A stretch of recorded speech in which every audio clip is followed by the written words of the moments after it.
Mamma mia, salut les amis et bienvenue dans cette nouvelle vidéo consacrée ici à React et React Native.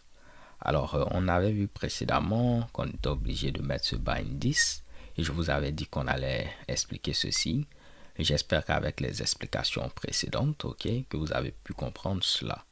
En réalité, vu que ici, le 10 fait référence à notre composant, on dit tout simplement que lorsqu'on va appeler cette méthode 10increment, il faudra binder le 10 pour qu'il fasse référence ici au 10 qui est là. Donc, c'est le 10 qui est notre composant.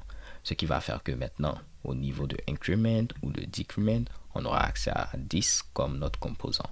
Un autre moyen de faire ceci, on aurait pu tout simplement mettre le bind 10 à ce niveau-là. En mettant ici 10.increment.bind 10, 10.increment.bind 10. Pour dire que lorsque tu vas appeler increment ou decrement, il faudra binder le 10 pour qu'il fasse référence à notre composant. Au niveau ici de render, le 10 fait référence à notre composant, donc cela va fonctionner sans problème. Je viens à ce niveau-là et vous voyez, cela fonctionne sans problème. Le seul inconvénient avec ce Mitsubishi, c'est que si vous avez par exemple un autre bouton au niveau duquel vous souhaitez utiliser la méthode 10increment, vous serez obligé de réécrire ceci, ce bind 10. Alors qu'avec ce qu'on avait précédemment, où on avait mis 10.increment est égal à 10.increment.bind 10. Donc là, je vais le réécrire rapidement. Je duplique ceci. Ce sera decrement. Là, on n'aura pas besoin ici de dupliquer ce Mitsubishi. On pourra mettre simplement 10increment, 10decrement. Et vu qu'on a déjà eu à faire le binding ici, lorsqu'on va appeler 10increment, à chaque fois, il va faire le binding pour nous. Et vous allez le voir, j'aurai ici deux boutons. Et ces deux boutons vont permettre d'incrémenter ceci sans problème. Un autre moyen de faire cela, c'est d'utiliser les arrow functions. Comme on l'a vu avec les arrow functions, le binding du 10 est fait automatiquement pour nous.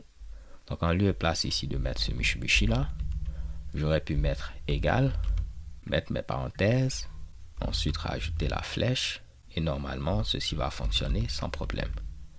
On va tester cela. Je viens à ce niveau là.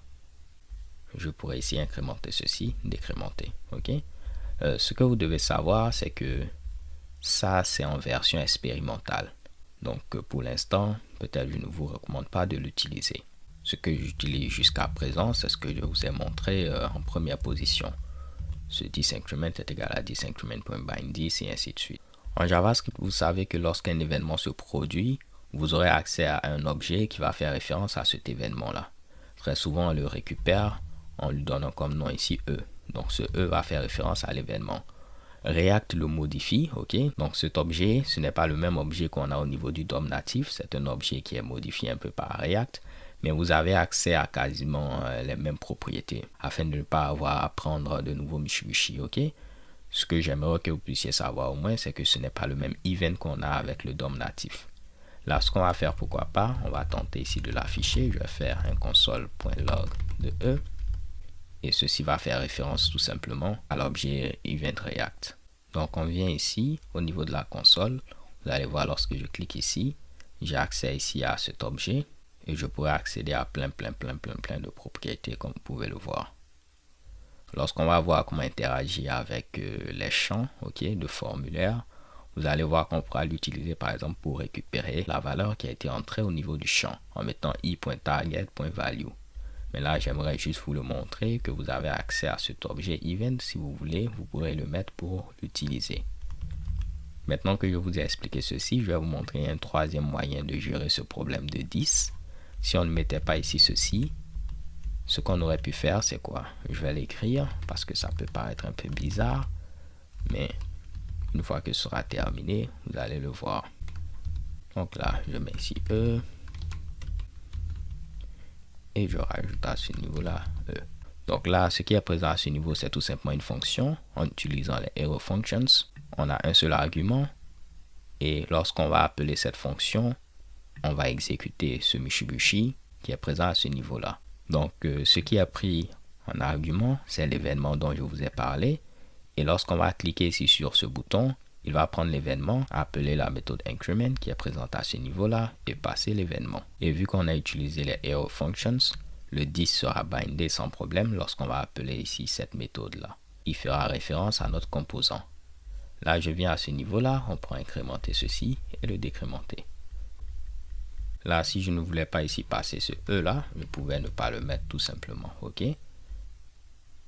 Je viens à ce niveau et cela fonctionne sans problème.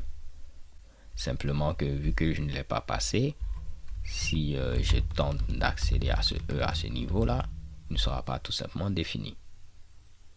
On clique ici et vous avez un define. Par contre, si j'avais passé ce E, j'aurai accès ici à l'événement et en lieu de m'afficher un define, il va m'afficher mon événement.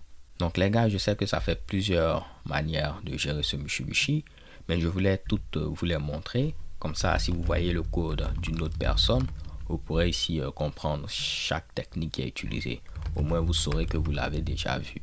Mais comme je vous l'ai dit, personnellement, jusqu'à présent, je préfère utiliser la version où je fais ici ce binding là moi-même, en mettant à chaque fois 10 le nom de ma méthode, .bind et ce 10. Donc je vais l'utiliser, on va dire, pour le reste de cette formation. Je vais enlever ceci, tester une dernière fois et on va se donner rendez-vous à la vidéo suivante. Stay tuned and take care. Peace.